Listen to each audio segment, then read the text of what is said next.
மாத சம்பளம் வாங்கிட்டு கிட்டத்தட்ட 12,990 ரூபா.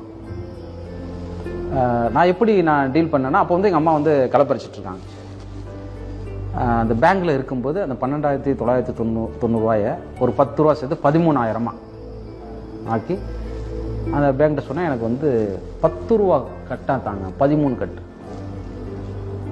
எதுக்குன்னு கேட்டாங்க. இல்லை எனக்கு வேணும் தாங்க அப்படின்னு சொன்னேன். ஸோ கொஞ்சம் வெயிட் பண்ணுங்கன்னாங்க. அப்போ 13 கட்டு, 13,000 ரூபாய்க்கு 10 ரூபா கட்டுன்னா ஒரு கட்டு 1000 ரூபா, 13 கட்டு கொடுத்து ஒரு மஞ்சள் பை எடுத்துகிட்டு போயிருந்தேன். அந்த மஞ்சள் பையில் வச்சுட்டு அடுத்த நாள் வந்தேன். சர்ப்ரைஸாக எங்கள் அம்மாட்ட சொல்லலாம் அப்படின்ட்டு. அடுத்த நாள் வரும்போது பார்த்தா அதே ஓலை குடிசை. வந்த பிறகு முன்னாடியே வந்துட்டேன். எங்கள் அம்மா களை பறிச்சிட்டு வந்தாங்க. அந்த கைத்து கட்டில் நான் படுத்திருந்தேன். வந்தோடனே எங்கள் அம்மாவுக்கு ரொம்ப ஹாப்பி. என்னப்பா வந்துட்டியாப்பா? ஆமாம், பாப்பா சொல்லவே இல்லை அப்படின்னாங்க. ரொம்ப